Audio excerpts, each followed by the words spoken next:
How's everybody? That's good. We have an awesome worship team, don't we? Even when people are out, they get up here and Jessica, thank you for the confirmation today, by the way. You'll understand that in a little bit. uh, I'm glad y'all are here. If y'all don't mind, let's say a quick prayer just so I can keep my tongue going the right way and God lets me speak the way I'm supposed to. Lord, we're here in your name. We're here to worship you. We're here to give you the glory. We are here because that's what you want us to be, or where you want us to be. So, Lord, I ask that you've given me this message. I ask that you let my tongue talk and come through properly so that I can deliver it the way that you want me to. Lord, I know there's a lot of things that people need in this building, and a lot of unspoken prayers, and I want to say, Lord, please, we know that you have a plan, and wherever that plan falls, we ask that you give comforting and help those people who are in need. And with that, I want to say amen, and I want to say thank you for everything you're doing for me. Amen. I got to start this out by saying thanks to Steve Taylor for taking a weekend off. If he didn't, I wouldn't get up here and do this. But somehow or another, he trusted me to get up here and talk, so thank you. So first thing I want to start out with. Huh? Oh. Forgive me. Are there any kids left in here? All right. So what I'm going to talk about today is our plan. Hey, Lily, do you want to go to the kids' church? Oh, okay. So we're going to talk about God's plan and versus our plan. You know, I drive a service truck for a living. I get up every day, and I have to make a plan out exactly what I'm going to do, where I'm going to go, and my territory is primarily in Bryan-College Station. However, I do have places in Curtin, Willis, New Waverly, Somerville. I do go out to Deanville. That's probably the furthest west I go. However, if I wanted to, it's nothing to drive 1,000 miles in a day. I hadn't done it yet, but it could happen. So I get up every morning and I have to make a plan on where I'm going to go. So what I do is I try to be efficient for my company, for my clients, and for myself, because I don't want to be out till midnight working. So I come up with a plan. I'm going to go here, I'm going to go here, I'm going to go here. You know, I'm going to drive an hour and 15 minutes. I'm going to spend my day in this area, and I'm going to drive an hour and 15 minutes back home. And a lot of times it works out great. Sometimes I get a phone call and it says, hey, you got a high temp in Deanville, and I'm in New Waverly. Oh, crap. Well, I got to get going. So I get up, and I have to head out to Deanville, and I'll take care of something that takes me 15 minutes to do. And then it's like, well, what am I going to do now? So I have to adapt. And I've got to come up with a new plan. And I hate it when I have to do that because it throws everything out of whack. I have to think on the fly, and you know, thinking's kind of a challenge for me. So anyway, and over the past couple of days, I think God has really been letting me know that this is the right message to give because He's given me more ammunition to add into this. So Friday night, you know, we had plans to go hang out with friends, and we were going to go. Actually, they came over to our house, and we were going to play cards, and our dog just had a litter of puppies, and you know, so we were all going to play with puppies and play cards, and everything was going to be great. We were going to jump in a hot tub, and life was going to be good, but there were other plans. You know, I got a call saying I needed to go out to Curtin, which is about 20 miles west of Madisonville. Okay, so I got the call, and I was like, all right. So I left my wife and the kids there with our friends, and I went to work and didn't get back home till about 12:30 that night, which is great because I need the money. It's good overtime. I'm not going to argue that. but I'd rather spend time with my friends and my family. It was going to be a lot of fun, but went to work. So yesterday, Shane and I got up, and we had gotten a message from some people who wanted to go ride. And Shane and I didn't have anything going on yesterday morning, so we were like, you know what? Yeah, let's go. So we went out. We rode all over East Texas and up Carlos and those areas out there. And somewhere in the middle of the ride, we realized that one of the little restaurants we stopped at, Shayna didn't go and get my card back from the waitress after she was ordering food. And so we ended up driving another 45 minutes out of a way without our friends. They were going one way, we were going another. We knew where they were going to end up being, so we ended up going back and getting my card. No big deal. It was a great ride. It was fun. So anyway, finished the day out. Met some really nice people. I'm always meeting new people. I love meeting people. It's awesome. You never know who you're going to run into. Met a retired cop yesterday. Had some amazing stories, and a retired fireman at the same time. And they both ran the same beat, but didn't know who each other were. Knew all the same people, had all the same stories to tell, and all had different details to give about the same story. And it was phenomenal. I mean, it was guys that were getting hit by a bus downtown, but they were faking it and just to get money out of the city. And then finally one day the guy got hit by the bus. Sure, that wasn't in his plan, but he did. Killed him. So anyway, met some really good people. And yesterday evening, we had plans to go to our friend's house who came over Friday. Since I didn't get to be there, we were going to go over to their house and we were going to play cards and, eat dinner. And so on the way over to our friend's house to meet them to go eat dinner, I got another phone call. I had to go back out to Kurt. And it's like, man, what is going on? So called my boss up and said, hey, man, my helper's out at a wedding. I got this call. I'm en route. I got a feeling this is what's going on, so I'm going to get out there and I'll take care of it. And so I went back home, dropped my wife, she left and went with her friends or our friends. I got my service van, took off. Yen didn't get home till midnight. So I tell you all this because it's going into the message of we don't know, when we're planning something out, we don't know what kind of turns we're going to get. Whether it's with work or planning our day out on a Saturday or a Memorial weekend. And speaking of which, I'm glad all y'all showed up. Thank you. We don't know what's going to happen. It's going to cause our plans to change. Here some time ago, I'll say some time ago, it's probably a month and a half ago, we started, our small group started a series called The End of Me. And basically what this did, it went through these stories of all these different people. And the one that stuck out the most to me, and I say this to me, each person in our small group had a story in this that they were able to relate to. Well, this one stuck out to me because God works in amazing ways that we don't understand. And so basically, it was the very first story in the small group. It was a lady. I don't remember her name, but I remember that her and her husband were moving up the corporate ladder. She was moving up the corporate ladder, and she was doing really well with her career.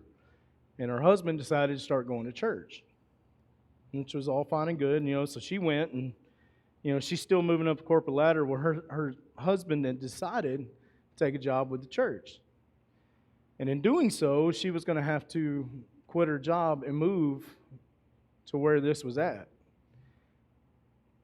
And there's some details I don't remember, but what I do remember is that she ended up quitting her job, and she went, but she never found something that satisfied her. Like it was, even moving up the corporate ladder, she never got satisfied. But this kink got thrown in her plan to where she ended up having to go to this church and leaving her job and everything. Well, she found this ministry that she really got into. And the more she got into this ministry, and this was not her plan. As she got into this ministry, she realized that her life started getting meaning and having meaning again. And she didn't realize where God had taken her. Now, one of my scriptures that I pulled out to go along with this is Proverbs 16:3.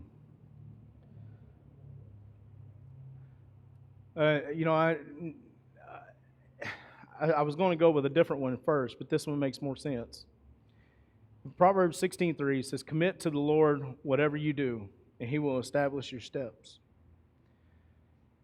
And in this story with this lady, it never rings true because she eventually committed to God what she was being called to do, which she didn't know at the time what she was being called to do. But as she was going through and being committed to Christ, He started leading her in the right way. He started placing her steps in that direction where He wanted her to go. And she ended up creating this ministry in an industry that we all try to stay away from.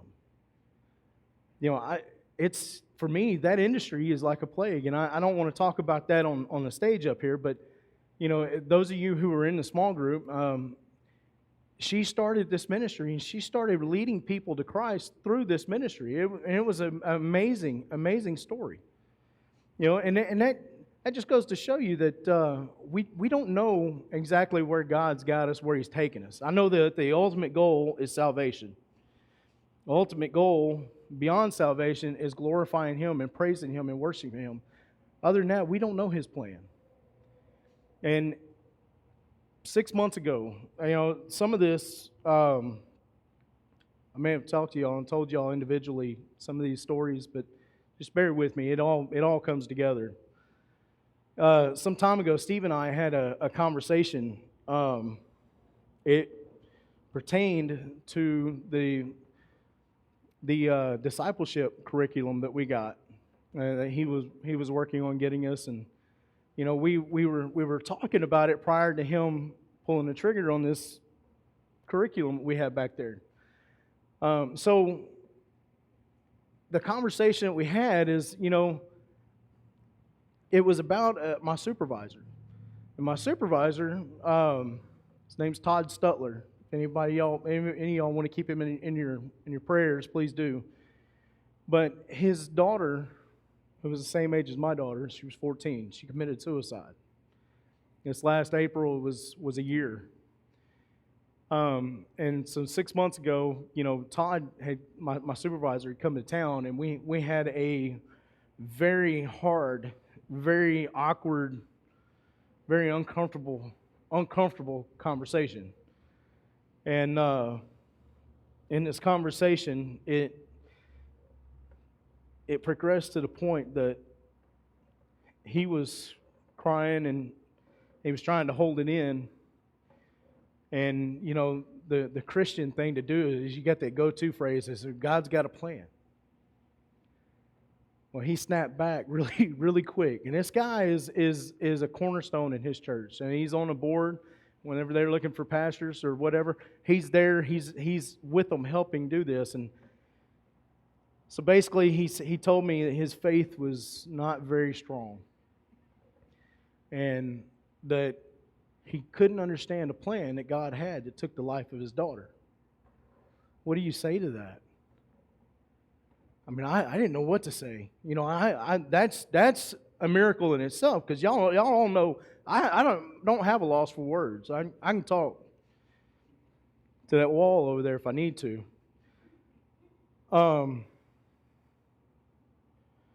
But I told Todd, I said, I'm looking at it from a different angle. I see you. And I remember the morning I got the email that he had lost his daughter. So I told him, I said, I remember getting that email, Todd, and as I'm on the outside of this looking in at you, there's no greater faith that I've ever seen in a man than I see in you. You're one of the strongest men I know.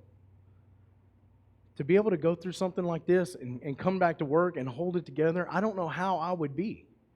I don't know, without faith in God, I don't know who I would be. Even today without this. But, my daughter, who is the same age as his daughter, she's a month and a half older than mine. My daughter is the most valuable treasure that I have. And not that she's mine. I'm not looking at her as a possession, but she's the most valuable thing that's in my life, other than my relationship with God. I love my wife and I love my kids. Don't get me wrong, but my daughter is really special to me. My son's special too, but in a different way. Let me throw that stipulation out there that. I guess as a parent, we all have our favorites. I'm sorry, Evan. So, I'm talking with Todd, and I couldn't come up with anything else. All I could say is, sometimes the answer is I don't know. I don't know. I just don't know. But somewhere along the line, a dad's going to need you. Somebody's going to have to hear this story. Somebody's going to need to know some details. And there's going to be a man out there who is, it may not be a man, it may be a woman. Somebody is going to need you. And that was all I could come up with. So I called Steve later on that day because my heart was just, and this is 6-8 months after it had happened, and it was just, my heart was like in a vice. It was just, it was aching, and, I needed to talk to somebody. So I called Steve up, and I said, man, we need to talk about this. He said, we do. He said, how do you talk to a new disciple or a new believer, and you explain things like this? How do you explain war and cancer, or somebody getting cancer, or somebody who just lost a loved one, or how do you explain any of this stuff? And I told him, I said, I don't know how you do it. I said, it's hard. It's one of the hardest things. And as he and I wrapped up a conversation, the best answer we could come up with is sometimes it's okay to say, I don't know what it is. I don't know God's plan. It wasn't meant for us to know. God didn't want us to know all the details. Acts 1, verse 7 through 8. Jesus is talking with his disciples. And this was right before he left them to go be in heaven permanently. Well, I say permanently. It's temporary until he comes back and gets us. But he was talking to his disciples. And he said to them, it's not for you to know the times or dates the Father has set by his own authority.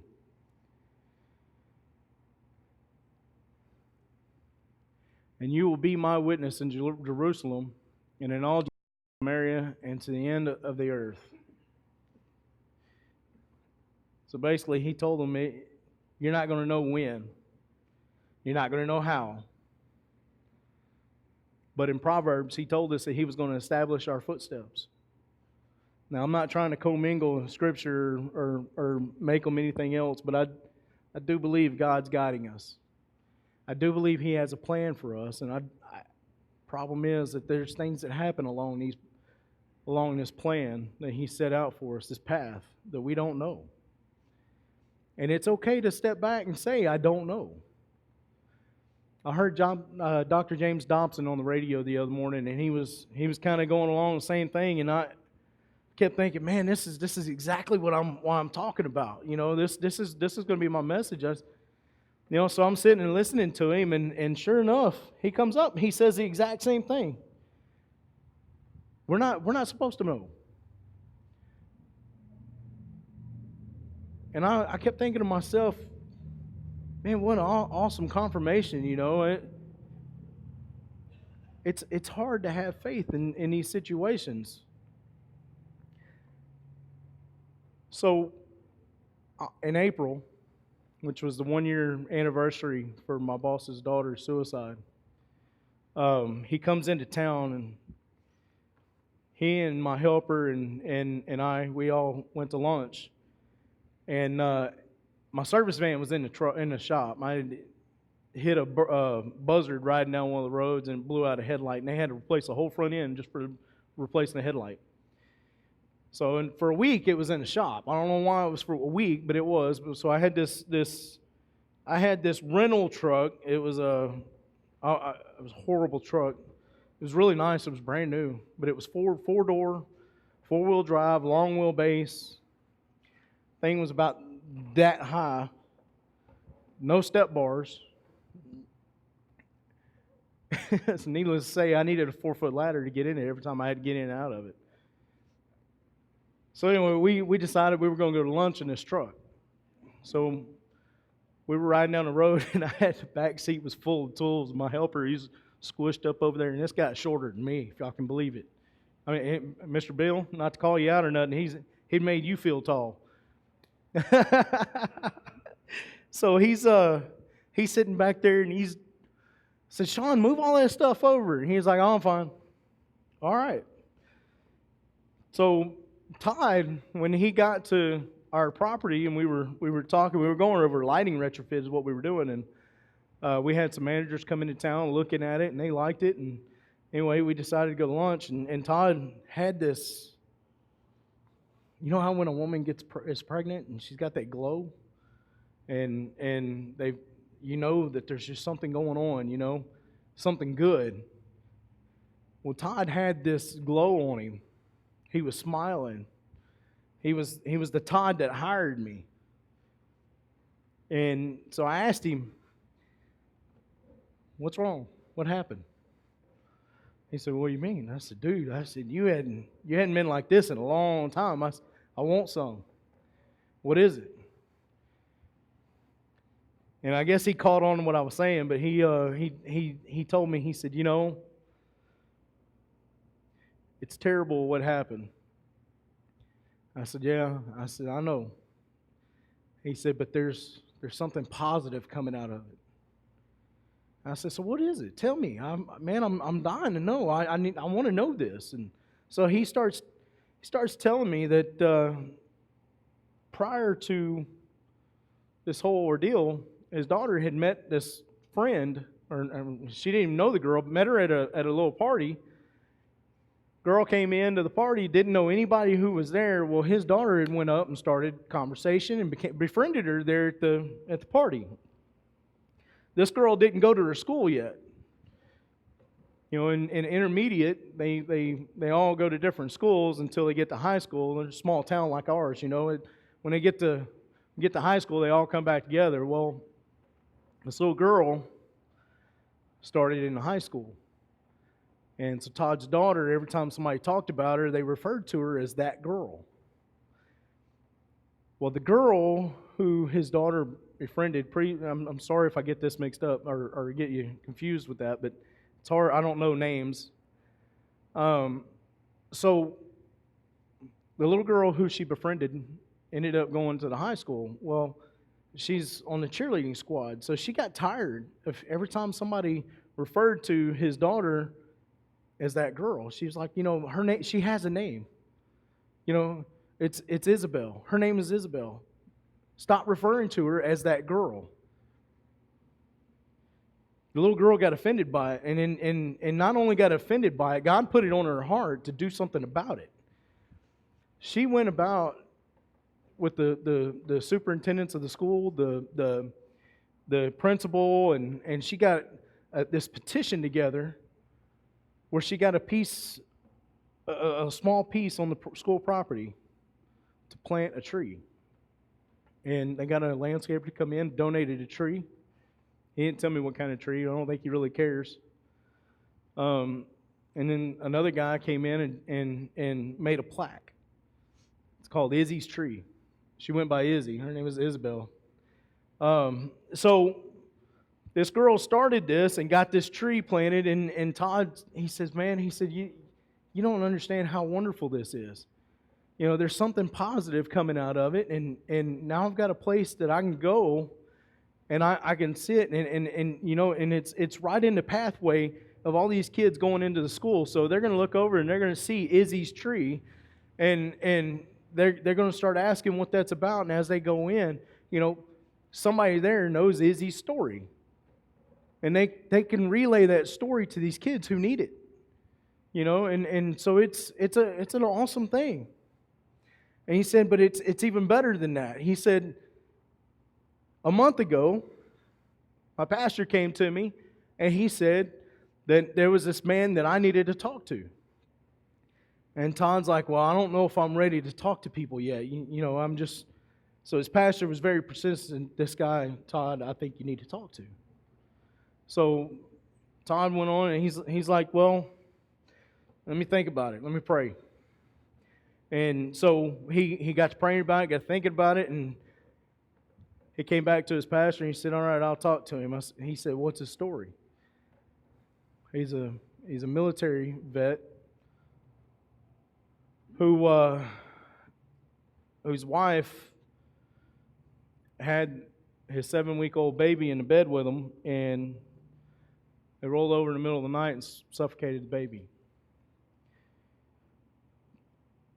The military vet went to drugs and alcohol, and he prolonged his mourning for this child, because all that stuff does is numb you, keeps you from dealing with what's going on right then, right now. So the pastor said, you know, he's mourning the loss of his 7-week-old baby that he lost, and you know, he's coming out of the drugs and the alcohol, and he needs somebody to help him through this process.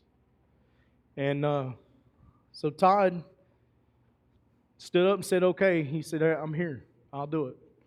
So he's gotten to start ministering to this guy, which has then taken some peace and put some peace in his heart and started healing his heart a little bit over the loss of his daughter. Not that he's ever going to forget about his daughter, but the one thing is there's something positive coming out of it, and the joy that it gave him. It was just amazing. In Psalms 33:11, I told Nina this is where I was going to start, but I didn't. It says, but the plans of the Lord stand firm forever, the purpose of his heart through all generations. Now, to me, that tells me God's got a plan. That tells me God is working his plan. From Matthew, Mark, and Luke, all the way down to my daughter, to her kids and her kids' kids, and as far as I can think about my generation, keep on going, there's a plan for every one of them. A guy gave us a thing called free will, and he lets us make our own decision whether we want to go with his plan or with our plan. A lot of times the devil will give us a trouble-free life to keep us away from God. I don't know about anybody else in here, but my life has been nothing but trouble. And it pushed me to the point where I was broken. I was empty. There's another part of this plan that I thought I had. Check the time, make sure I don't go over. Part of this plan that I thought I had, that I was going to control my life, and not just my life, my kids, my wife, my job. I was in control, nobody else. Until God broke me and He brought me here. This place wasn't a part of my plan. God had other things in store, or other things in mind for me. You know, different. I got friends that I never thought I'd have. You know, there's acquaintances out there I used to call friends who I never needed. So God's got this thing going on with us, you know, and it's the best thing you can say is, you know, I don't know what it is, but I got faith in you, and I trust you. You know, God is a faithful God. He's brought me from some places that were in my plan that I didn't realize how bad they were.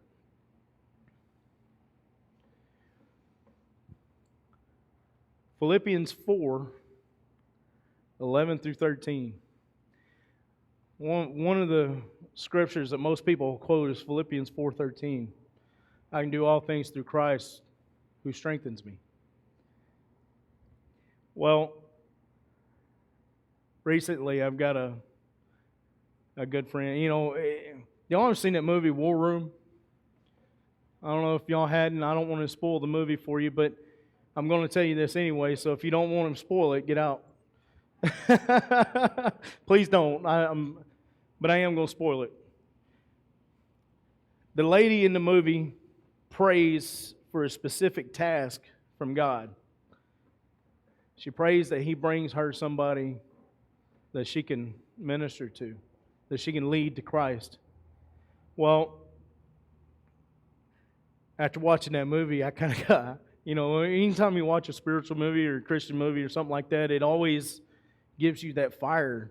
You want that drive. And I was like, Lord, I want you to send me somebody. Y'all ever heard that term, be careful what you pray for? Because you might get it. I got it. He ain't here, so I'm going to use him. Good friend of mine. I'm sorry I'm pacing back and forth too much. It's a lot going on up here, and I told you it's hard for me to think. But so this good friend of mine, he married his high school sweetheart. They got married at Justice of the Peace. He does the same thing I do. I worked with him quite a few years, and we developed a really good, strong relationship. And one of the smartest guys I know. He can figure anything out. He can fix anything with a screwdriver and duct tape, which I know a lot of us can do that, but he does it in an artful way. A lot of us just do a redneck. He makes it look like Michelangelo. So, and I'm not putting anybody down, so you don't get offended over that, but he's really smart guy, and he's got 2 beautiful kids. His daughter's a year younger than mine. He's got a son that's 5. He's a year or so older than me, and I told him, I said, what were you thinking having that last kid? What was wrong with you? Fisher is an awesome kid. Great kid. I always give him crap because he's older than me, and yeah, he's got a young kid. I'm almost done, and I'm looking forward to it, but he's still got a little while to go.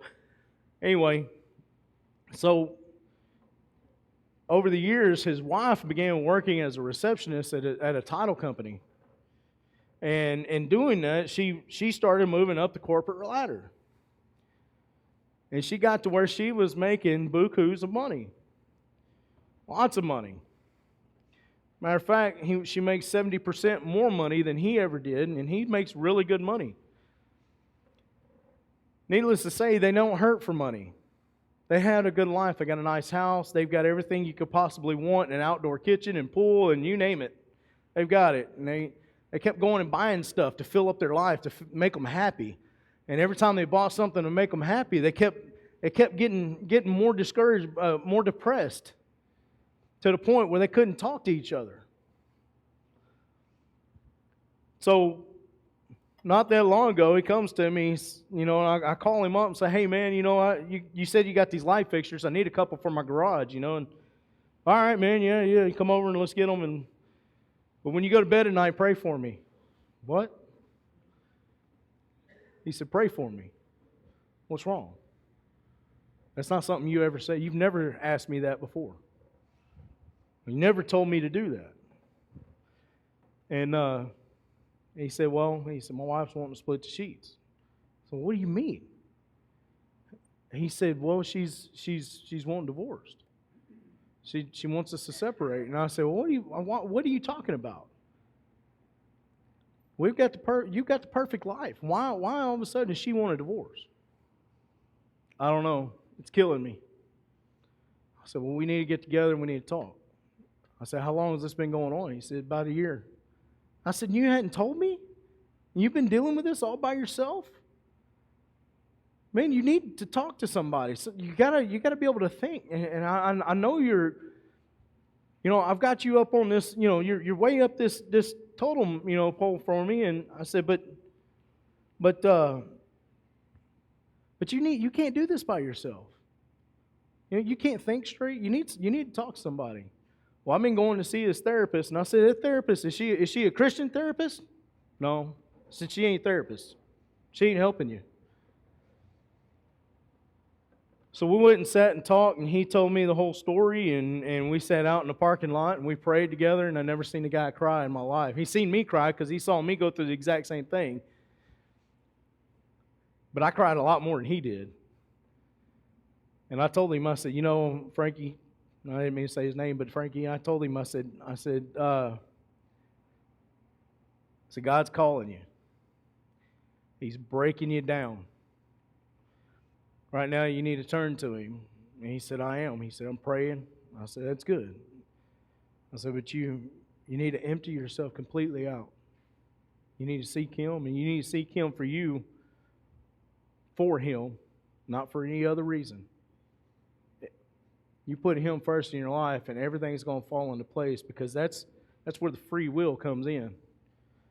You're asking for Him, He's going to be there. He's going to help you through this. He's going to set your feet in place. As it says in Proverbs 16:3, He'll establish your steps.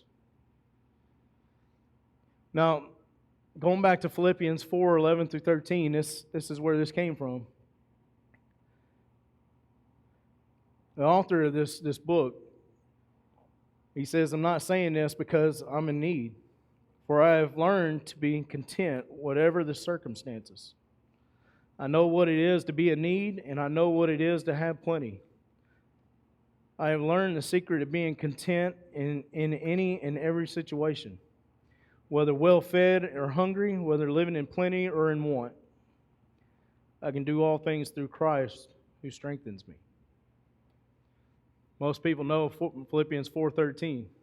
They don't realize that the previous two verses mean so much more. My friend learned that just because you have money and all these things, it doesn't make you happy. And the one thing I've learned over the past 10 years is that not having God in your life allows the devil to come in and do some really weird stuff. Turns you into somebody you never thought you were. Or he may leave you alone to where you don't come here. It's hard to explain that moment that brought me here, because it hurt so bad. But now, if it wasn't for that hurt, if it wasn't for the events in my life, I wouldn't be on this stage. I wouldn't be able to come up here and talk to you guys. And I'm so happy I get to do this. This wasn't part of my plan. Steve told me a long time ago when he started talking to me, I'm sure I said this before too, but he started talking to me about ministry and said, you need to think about this. And are you crazy? What do you mean ministry? You're talking to me. And he's like, yeah, I'm talking to you. You need to think about this. You got a gift, and man, there's a lot of stuff's got to happen for that to happen. And this is one of the famous Steve Taylor quotes. I'll never forget this ever. He said, God will very rarely qualify you and then call you.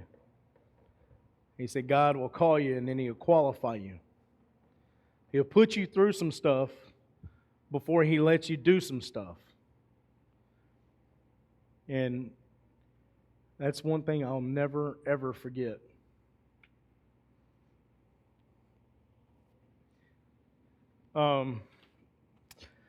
That's about it for my message. I think I'm right on time today. So I hope this was something that you guys can understand, that I delivered it the right way. It's always a little, I, I wouldn't say embarrassing, but nerve wracking whenever you get up here and you feel like you got a message to give to somebody, and you're not exactly sure you're getting it out the right way. But I hope I did. I believe I did. I believe it was a good message, you know. And I told Steve, I don't know, way back before he even asked me to do this today, I told him, man, I got my next message already started. It was after the conversation he and I had about not knowing what to tell a new believer whenever something bad happens in life. So, if you don't mind, let's stand as we close and let's pray. I'm going to go also pray over the offering. So, if you guys want to bring the offering buckets up, we'll knock it all out in one shot. And then I got a few announcements to make too. So, all right. So, Lord, I want to say thank you for everything you've done.